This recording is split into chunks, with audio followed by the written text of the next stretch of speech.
So we're on Lamed Hey Amid Bays, about 5 lines up from the 6 lines up from the bottom at the two dots, 35b3 on the second column. So turn Rabbanan, we learned in the Brisa, Arayos Ushnias Larayos, Ein Lahem Lo Knas Velo Pitoi. So Arayos are cases of incest, so incestuous relationships, according to the Torah.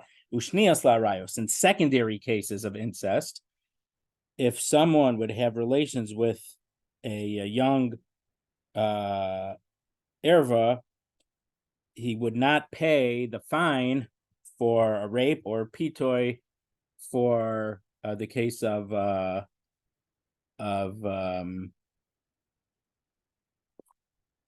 seducing her.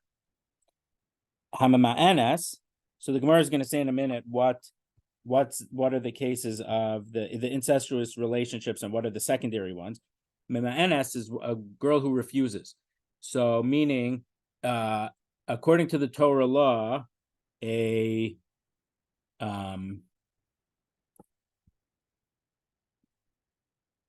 according to the Torah law, a father can marry off his minor daughter.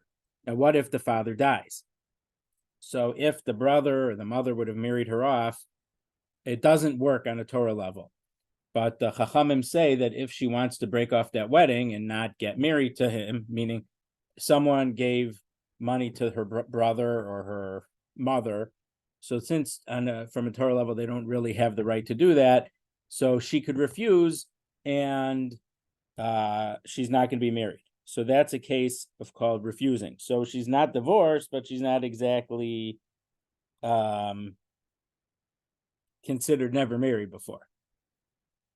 So in that case, ein la klas velo pitoi. She also, if she gets raped or seduced, the man would not pay the 50 shekel fine, because since technically she was married, even though it never really, it probably had never took effect, but because her family had entered into the marriage contract for someone else by accepting the money, she's not considered a virgin girl anymore that this halach would apply to.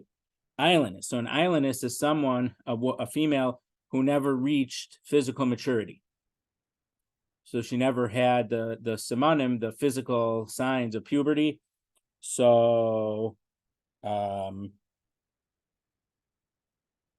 she also does not have knas, because ein lo knas no pito. So the halacha is, we saw machlokas before between what Rabbi Meir and the Chachamim, if she has to. So we mentioned that there's a katana, a minor girl, then around the age of 12, when she starts developing those physical characteristics of puberty, she's called a nara for 6 months, and then she becomes a bogeres, an adult. So an islandist is someone who at the age of 12 and beyond that did not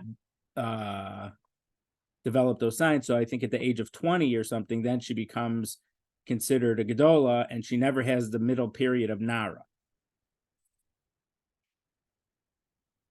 So an islandist doesn't have knas or pita. Vayotzis mishum shemra, and so a shemra is a girl or a young woman who her husband claims that she was not a virgin when right after he married her.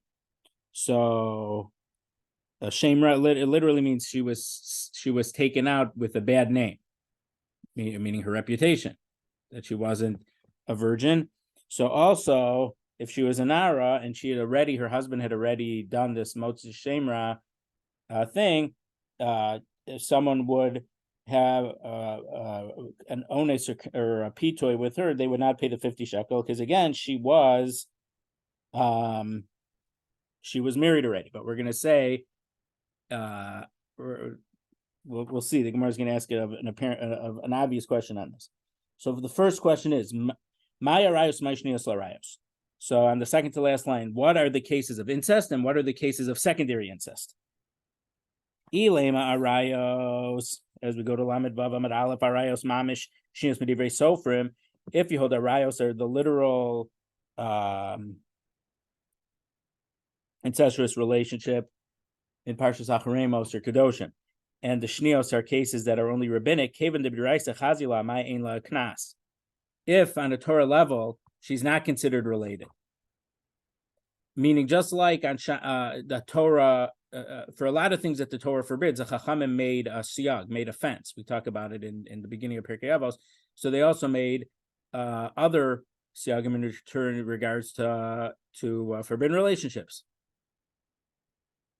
So if on the Torah level she deserves it, how could the Chachamim say, "Oh, we're not going to give her that 50 shekel fine, or to her father that she deserves"? Ella arayos chayve misos beitz and shnios chayve krisos avo chayve lavan yishlem knas umani shimon hatemanihi. So no, so rather say that arayos, the incest cases, are cases that have the very, very close relationships that have death by based in. And the secondary cases are the cases that are death by kares, that Hashem kills you, but the based in doesn't. But if there's only a negative commandment not to marry her, let's say a mamzeres, or let's say an Egyptian convert within the first 3 generations, or let's say a Kohen marrying a divorcee. These cases, there's no death penalty. It's not an incest case, but it's a case of where there's a negative commandment. There is a knas, and this goes according to the opinion of Shimon Hatemani. We said Shimon Hatemani. We had an opinion, a machlokas at the beginning of the parak, and he says, since you could technically marry them, even though there's an avera to marry them, but for a negative, just a plain negative commandment, you're not allowed to marry them. But if you marry her, the kedushin does take effect. Ikeda Amri, and there's another answer we can give. Arayos chayve misos beisin v'chayve krisus. That arayos means both anything that has a death penalty, whether it's a based in death penalty or whether it is a kares penalty. Shnios chayve lavin. Mani Rabbi Shimon ben Asyahi. And what are secondary incestuous relationships? That means anyone who has a case of negative, that there's a negative commandment. And this follows according to Rabbi Shimon ben Asya. And Rabbi Shimon ben Asya, we learned earlier in the parak, it's someone who you're allowed to stay married to. Since there's a prohibition to be married to this person, it's true that the kedushin takes effect, but you should divorce her because you're married to someone you're not divorced. So we have an answer according to either of these of opinions. Right back for a second. I apologize.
Okay, the 2 dots. Lamed Vav Amud Aleph, about 6-7 lines down from the top. So following that brisa, the first thing was about incestuous relations and secondary. So now the next thing was a mima'enes. So the mima'enes, ein la class below pitoy. So that is talking about a case where a young girl whose father died, but her brother or her mother accepted kedushin on her behalf, and she refused to go along with the wedding. So this is actually a case. We saw that at the beginning of the Masechta on Daf Dalet, I think it was. Gimel Amud Aleph. Well, we didn't see it necessarily, but in Gimel Amud Aleph, we learned a case of, in certain cases, the Chachamim can retroactively annul a wedding. So one of the cases where the Chachamim retroactively annulled the wedding is this case of Miyam. Just so you know, it goes back to Yom Lavan Aleph. So the Gemara infers from the fact that that this girl, Mima'enes, if she would get married a later second time, or before she would get married a second time, someone raped her, seduced her, they would not pay the fine. Hakatana ba'alma isla. That implies, but a general kitana, a minor girl less than 12, the person would have to pay the 50 shekel fine. So mani rabbanan he, whose opinion is this? This is the rabbanan. The amri kitana yesh knas. This is follows the Chachamim's opinion, who says a katana has knas. And we saw earlier in the parak here that Rabbi Meir disagrees with that. Ema seifa, however, the last a later clause of the Mishnah said islandess ein lo knas v'lo pitoy. That an islandess who's considered a katana does not have knas or pitoy. Also, the Rabbi Meir damer katana ein lo knas v'ha mikanusa yatsa lebeger. That would work out according to Rabbi Meir, who says that a katana does not have knas. Because an islandess, why doesn't she have knas? Because she's a katana, not a nara. So that would follow the opinion of the Chacham, of Rabbi Meir, that he said that because an islandess is a katana, she doesn't have knas. That follows Rabbi Meir. So and she doesn't have the status of nara at all. She jumps from the status of katana to bagrus, to adulthood, even though it takes several years to that. Now, it's not, I mean, a nara is halachically an adult, but a status of nara, not bogeris. There are halachic differences. So a nara is, meaning we would consider that bas mitzvah nowadays, but the nara is a 6-month period from approximately age 12 till 12 and a half, after she starts developing the physical signs of puberty. But because the islandess never developed those signs, she's considered a katana. And then at the age of 20, we said, okay, at this stage, she's considered someone who's never going to develop the signs of puberty, and she's considered an adult now.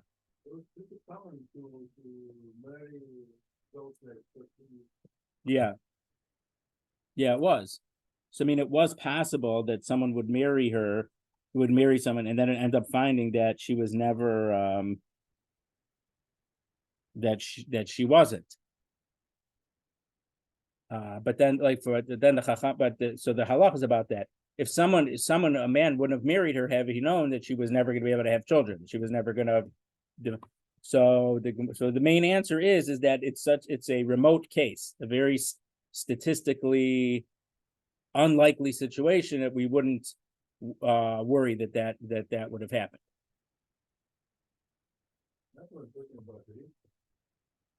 Okay.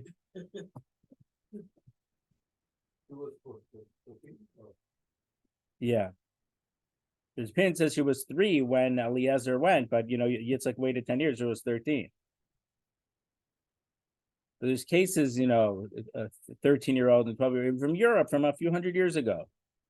Yeah. Okay. Right, okay. Because there's a tshuva, there's something about the brother of the Noda B'Yehuda, I think, that maybe he wasn't even bar mitzvah yet. So there's a bit of a shaila how he could have got married because he couldn't. He was bar mitzvah. So how could we have one brisa that one clause follows a chachamim and the next clause follows Rabbi Meir if the chachamim and the Rabbi Meir disagree with each other? If a katana has knas or not, how could you have one brisa that the author would take flip-flopping positions? That's what the Gemara is asking right now. So the Gemara says Reisha Rabbanan v'Sefer Rabbi Meir. So the earlier clause in the Mishnah follows a Chachamim, and this later clause follows Rabbi Meir. V'chi tema kula Rabbi Meir hu ma'ena severlak Rabbi Yehuda. or to say Reish Rabbanim would say for Rabbi Meir, that doesn't make sense. So v'chitema kula Rabbi Meir. And if you want to say the whole thing is follows Rabbi Meir, uvama'ena several like Rabbi Yehuda. But in the case of the girl who is still a minor, whose father died and her brother and her mother accepted Kedusha on her behalf, maybe he holds like Rabbi Yehuda.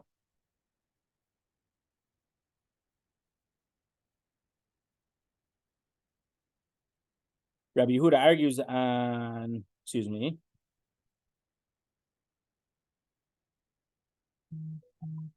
and the chiddush is that for the ma'enes nara, that she's a nara at this point, not just a katana. So this girl who refused to go enter into this marriage that her brother or her mother arranged for her,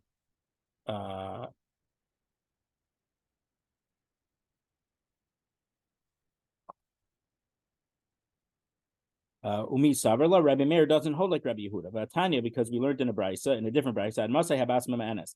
Until when can a daughter refuse to go along with the wedding that her brother or her mother arranged for? Until she developed 2 pubic hairs, which is one of the signs of physical puberty. Rabbi Meir, these words Rabbi Meir, Rabbi Yehuda Meir, until there's more black than white, which means that it's so the godless of Rabbi Meir is there's 2 pubic hairs. Here is that there's either a significant number, or that the hairs are long enough that one hair is long enough to reach the base of a different hair. But we clearly see that Rabbi Meir and Rabbi Yehuda have different opinions of how long the age of a girl is who can refuse a marriage. So you can't say that Rabbi Meir agrees with Rabbi Yehuda about this, because we know specifically that they argue. El Rabbi Yehuda. So we could say that our brisa follows Rabbi Yehuda's opinion, and that a nara is allowed to refuse to go along with this marriage with Tana several like Rabbi Meir. But in regard to the general status, does a katana who is raped or seduced, does her father get 50 shekel? Oh, he holds like Rabbi Meir that she does not get the 50 shekel.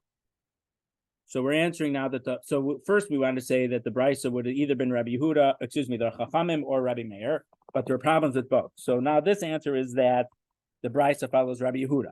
And now the Gemara is saying that doesn't make sense either. Misavar law, does Rabbi Yehuda hold like Rabbi Meir that the general katana who gets raped or seduced, her father does not get the 50 shekel fine? But I'm Rabbi Yehuda, I'm a Rav. Rabbi Yehuda said in the name of Rav Zudiv Rabbi Meir. This opinion that a katana does not get the fine is Rabbi Meir's opinion.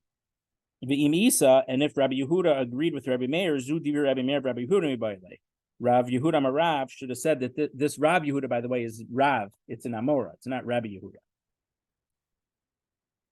Yehuda. Rabbi Yehuda Marav should have said this is the opinion of Rabbi Meir and Rabbi Yehuda. And the fact that he doesn't say it implies that Rabbi Yehuda does not agree with Rabbi Meir. So the Gemara answers, Hi Tana Savarlik Rabbi Meir Bechada Upaligla Bechada. So this is a different Tana. We don't know exactly who the author is, but he held like Rabbi Meir in regard to Miyun, and he did not hold like Rabbi Yehuda, and he did not hold like Rabbi Meir in regard to Katana. So that's the Gemara's first answer. Rafram answered, it doesn't mean literally a girl who has refused the kedusha, but it just means someone who is capable of refusing the wedding, which means a katana. So then the Gemara says, well, listen to katana. So then why don't you, instead of calling it, the right hand, you're calling it the hand that's not the left hand. The hand that's not the left hand is the right hand. But if you want to call it a katana, say katana. Why are you interpreting it in a confusing way when you could have said a much simpler way? So the Gemara says, Kasha, you're right. It could have said a better way, but it didn't. So those are the two possible answers. That the second answer is not, it wasn't, when the Gemara says Kasha in general, it's, the Gemara doesn't completely reject it, but in most cases, when it says kasha, it's rejected. But there are cases when the Rif or other Rishonim say, even though there's a kasha, we can figure out an answer, and and accept that anyway. Okay, the next clause in the Mishnah, in the Brisa, said, Islandess ain't knas lopito. So an islandess is a female who never brought the physical characteristics of puberty. So she also doesn't get the 50 shekel, or minhu, but I'll ask you a contradiction. We have a Brisa somewhere else. Islandess ain't knas lopito. Excuse me. I went back to the same line. Minhu, chareshes v'ashota v'islandess yesh la knas v'yesh la tainas b'zula. A girl who can't hear or speak. So halachically, someone who is can't talk or speak, is not considered to have das. Now we know after the time of Helen Keller, great educational attainments have been made for people with those types of disabilities, but on a halachic level, that person is not considered to have das. Hashota, someone who halachically doesn't have seichel, is one way of putting it. It also halachically isn't considered someone who's able to make decisions for themselves also, and so they're also not considered someone who's capable of making a decision. But islandess, they do have knas v'yeshlam tainas b'sulim, and also if they would get married and the husband would say she wasn't a virgin, and I don't want to pay her the full ksuva, the husband has the capability to make that claim against them. So our Brisa said an islandess doesn't have knas, and this Brisa says that she does. So the Gemara asks, "V'haraim rumya, what's this contradiction? Rabbi Meir just explained that this follows Rabbi Meir harabanan, and this is the Rabbanan, that the one who says that she doesn't get the knas, the 50 shekel, is Rabbi Meir, and the Brisa that says she does is the Rabbanan. So it's a very simple answer. So the Gemara pivots and says what it meant to ask was udekarila my karila. So the one who asked the question about the contradiction, why did he ask it? It's there's such a simple answer to it. Why didn't he think of that? Why did So the Gemara says mishum de islay lemir me afrite, because there's a different brisa that poses a question. And what's that brisa? Hachareshes v'ashotava geras umukas eitz. A woman who can't speak or hear, and a shota without seichel, bogeres, and one boger, she's more than 12 and a half, and she already had 6 months of naros, umukas eitz, or a girl who lost her virginity because she fell down and hit a tree stump or something. Ein latainas besulim. No one can make a claim of that. If they get married, the person can't make a claim that that they're not a virgin. Now, how could these girls get married at anyway? I guess you'd have to say that their fathers accepted kedushin on their behalf, because a cheresh and a shota, for the most part, aren't capable halachically of making a decision. So how would they get married? We would have to say that the father must have accepted kedushin for them when they were still young.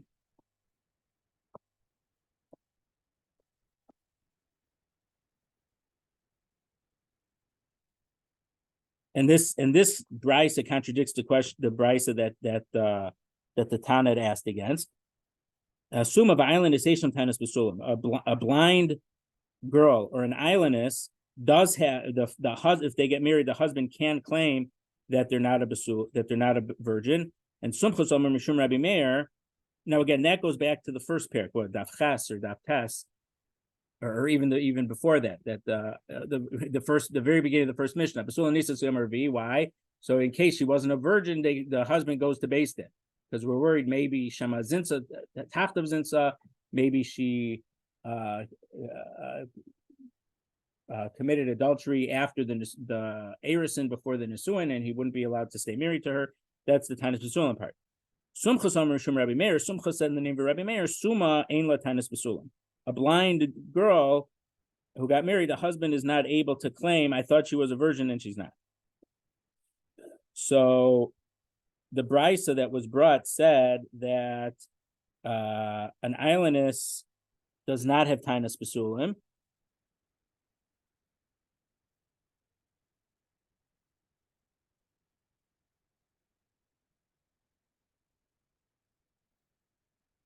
Excuse me. No, the islandess is the same thing, but the difference is, what about a girl who can't tuck her hair and a shota?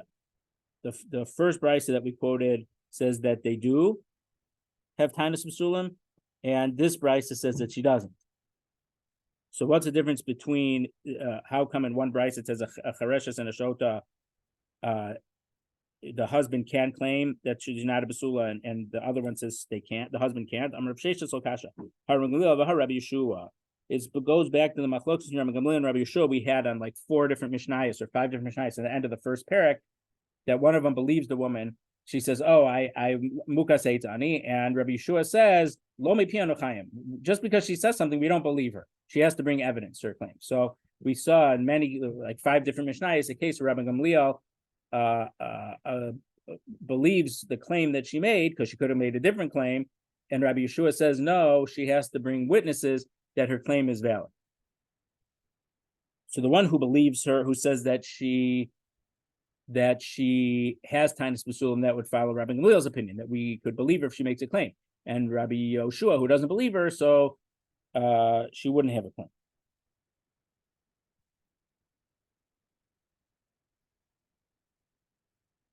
Aimer Deshamat Leila Rabbi Gamliel.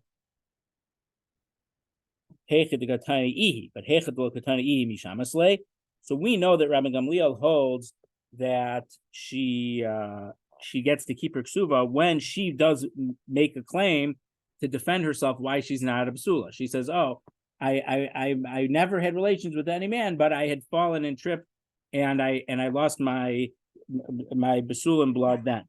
But hecha deloka tiny ihi mishamatzle. But when she doesn't make any claim, do we listen to her? And I guess he's saying that these, because she can't talk, she can't make a claim. So how could Rabbi Gamliel say in a case like this? So the Gemara says, Rabbi Gamliel does say that we would claim it even if he doesn't. Kaven the Amar Rabbi Gamliel Mehemna, since Rabbi Gamliel would believe her if she was, Kigonzu Pesach Psach Picha Li'elim. In this case, we would say from the pasuk in Mishlei, open up your mouth for the mute person, meaning, so we would claim on her behalf. Okay, second to last line, Alam Vavam Aleph. The Habageris Ein Latainus Psulim.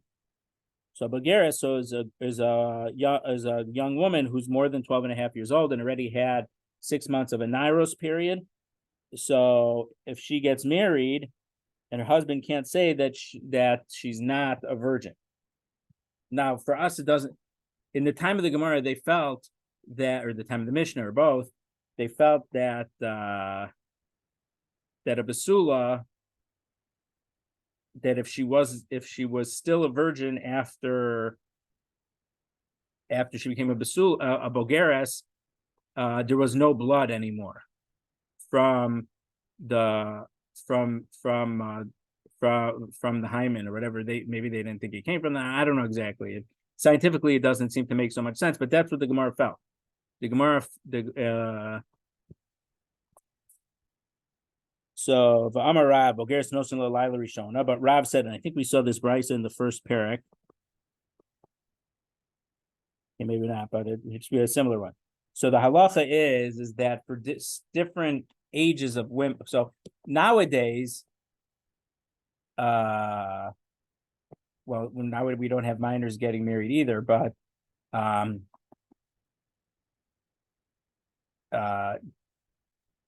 so from the time of later in the Gemara, there was a takana of Rabbi Zera. Rabbi Zera said that the Jewish women were strict on themselves. If they would see any drop of blood, the size of a mustard seed, which means anything, they would consider themselves impure, and they would count 7 clean days, and then go to the mikvah. Now, on the Torah level, they don't have to count 7 clean days unless they were in a. So let me go back a step. So a woman who menstruates, she would be tmeya for 7 days, and then she can go to the mikvah.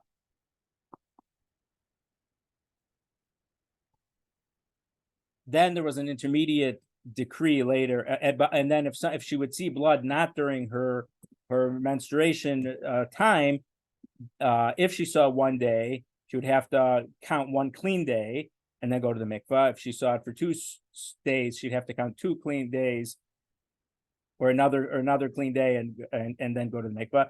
If she saw it for 3 days in a row, she's considered a zava gedola. The word zava means someone with a flow, and she'd have to count 7 clean days that there was no blood at all. And then after those 7 clean days, she would go to the mikvah. Eventually, in the time of Rabbi Zera, the Jewish women would, whenever they saw any blood, they always counted 7 clean days. Clean days meaning that they didn't see any blood for those 7 days, and then they'd go to the mikvah. And that's the halacha that it's was a takana from the time of the Gemara. So before that takana, so there is different statuses. What would be the status of a bride? So, a bride, a kala.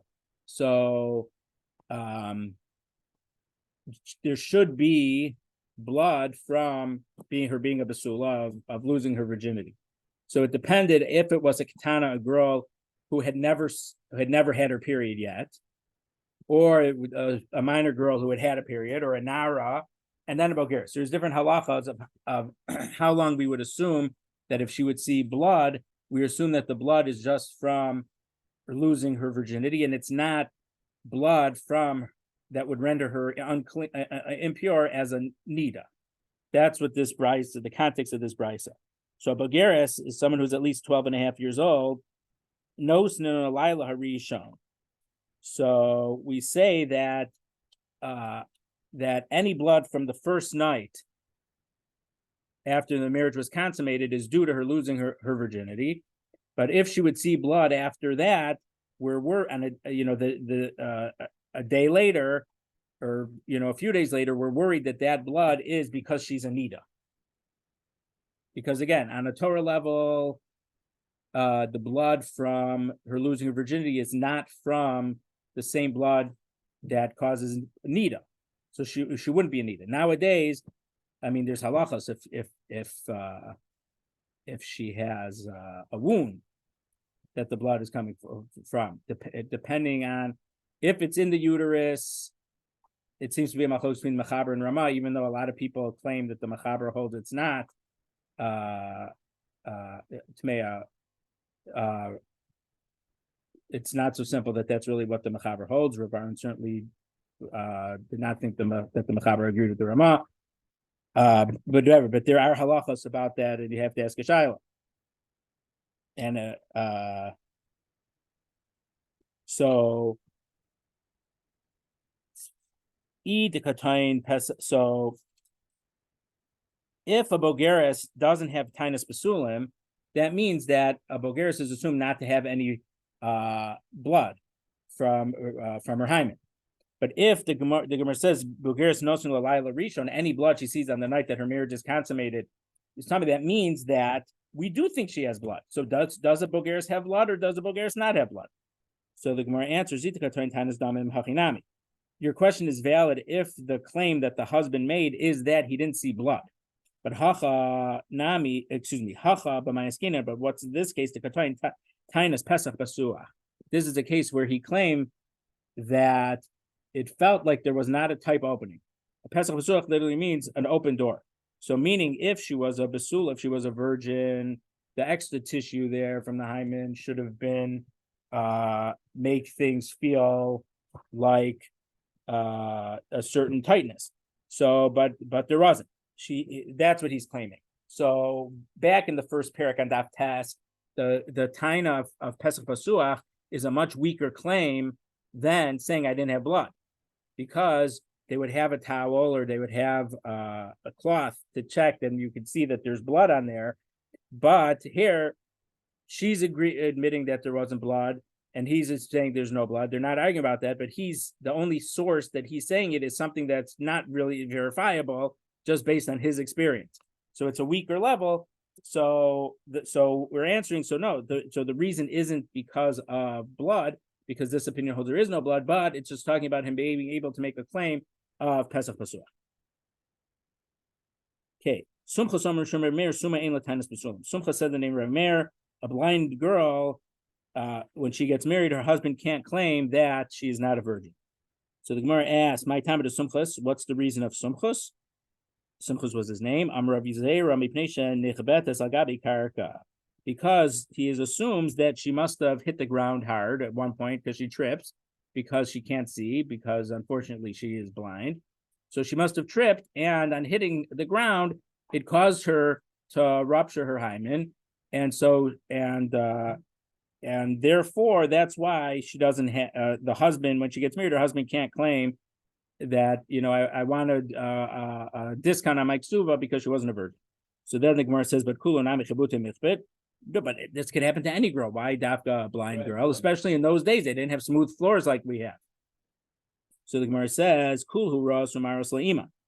if that would happen to them and they would suddenly see red on the ground or wet on the ground, they'd go ask their mother, look what just happened. I don't know what happened here.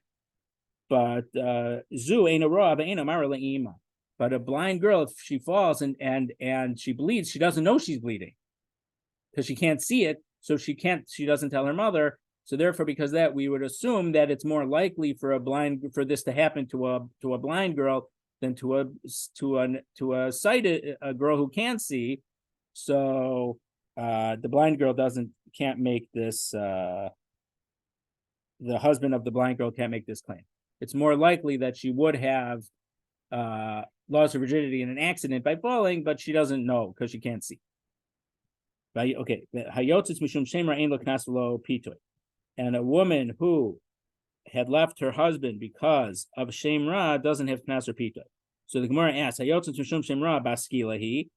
of course she doesn't have knas or pitoy, because if her husband says she wasn't a virgin, she gets put to death, because we assume that she must have committed adultery after the Nisuin. After the Erison.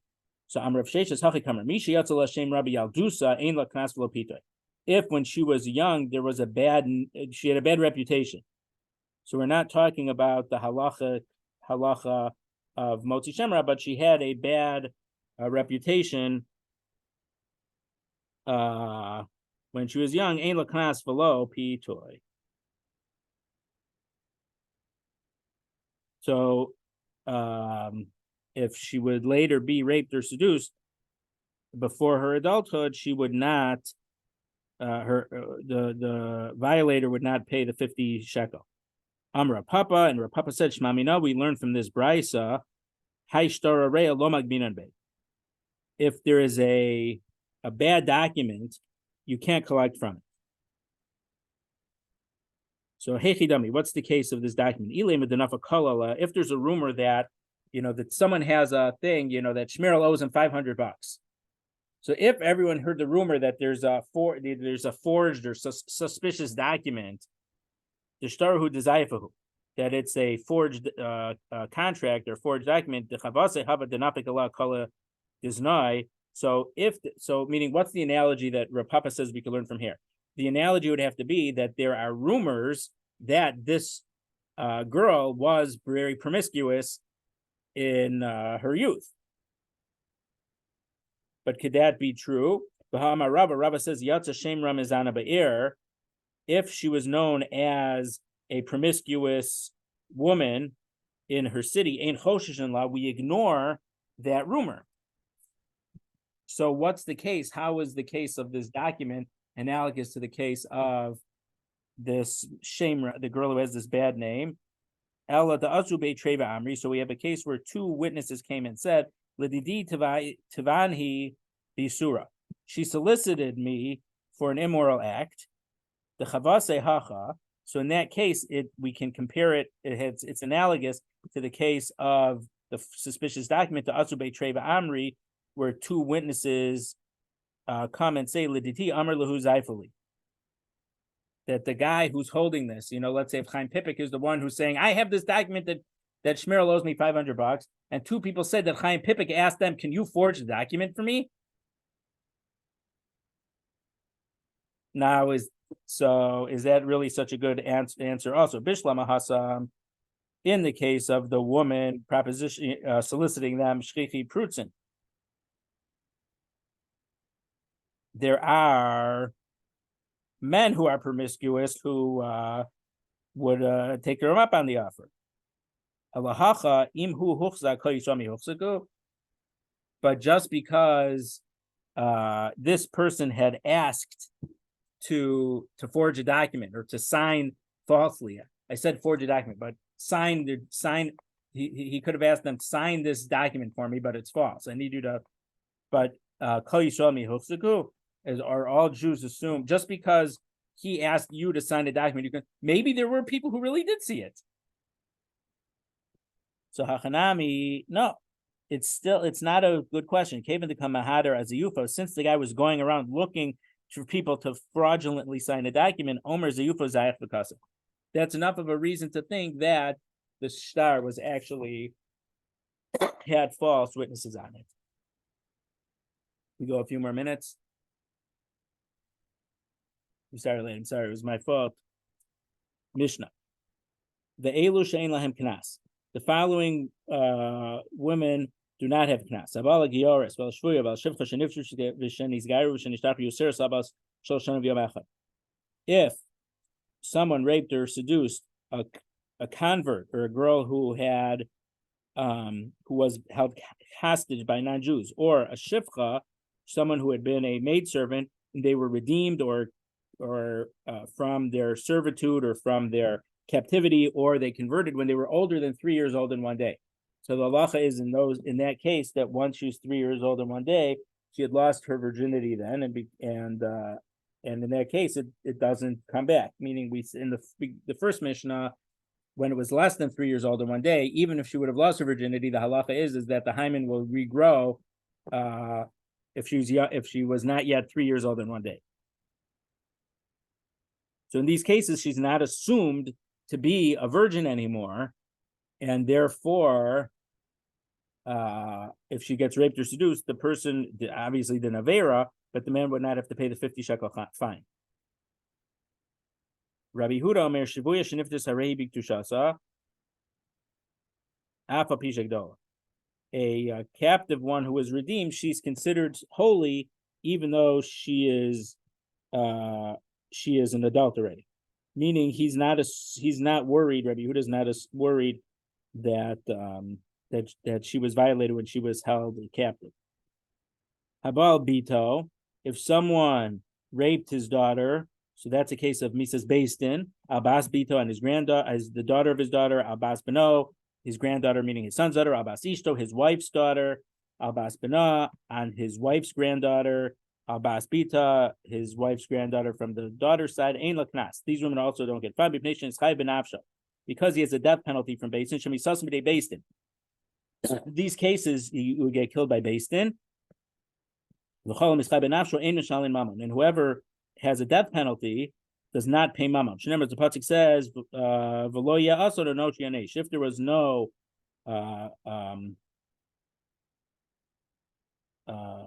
manslaughter, if there was no fatality, he pays money. We already saw last week a drasha about this. Machlokas about between Rabbi and someone else how to darshan this pasuk. But if there's a death penalty, he doesn't pay money. If there's no death penalty, he pays money. So Amar Rabbi Yochanan. Rabbi Yochanan says, Rabbi Huda, Rabbi Dosa, Amar Davar Echad. Rabbi Huda, Rabbi Dosa said the same thing. Rabbi Huda Hada Amar. Rabbi Huda we just said. So Rabbi Huda said in our Mishnah that a captive woman is assumed not to have been violated by her captors.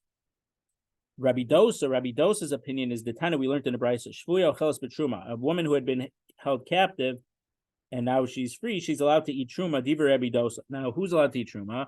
The daughter of a Kohen or the wife of a Kohen. Now, if she wouldn't be allowed to marry a Kohen anymore, she wouldn't be allowed to eat Truma, whether she was not married or whether she was married and then taken captive later. So, Rabbi Dosa said, what did this non-Jew do to her? Salamina Kuna, just because he touched her on her chest, it disqualifies her from kahuna. So meaning he didn't assume that the non-Jews would necessarily have sexual relations with their captives.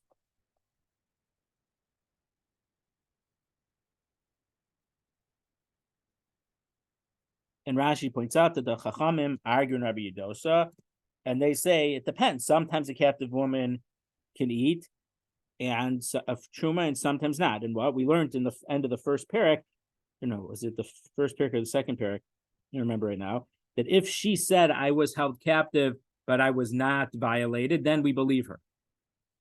But if we had witnesses that she was held captive,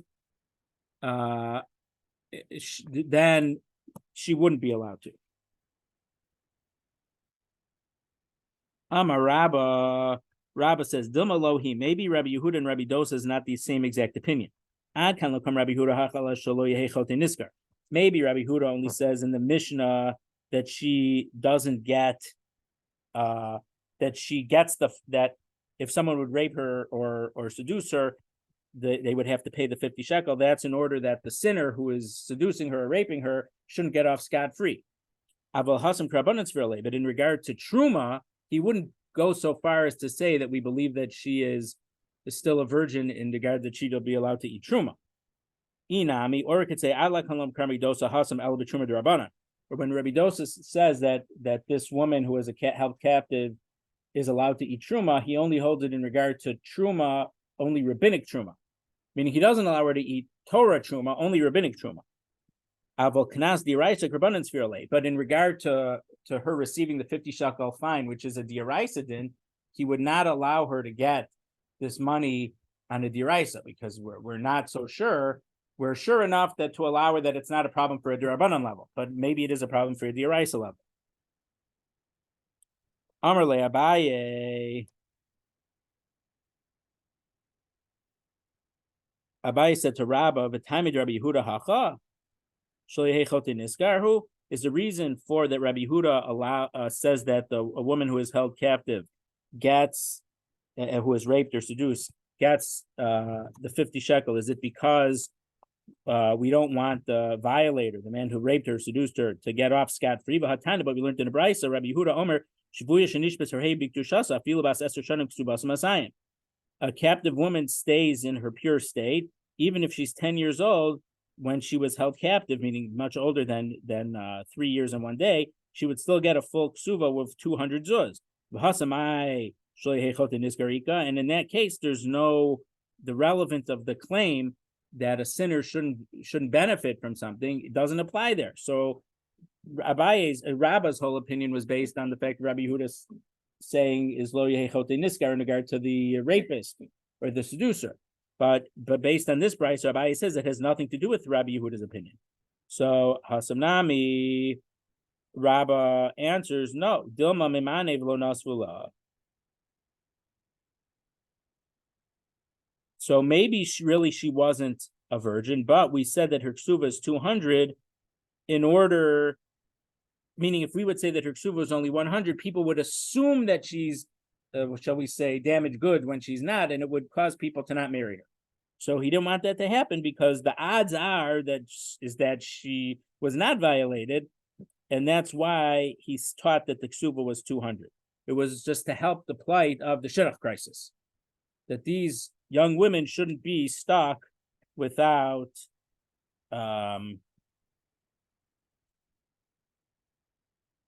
okay, so we'll leave it here. Wait, hold on here. Where do we get to?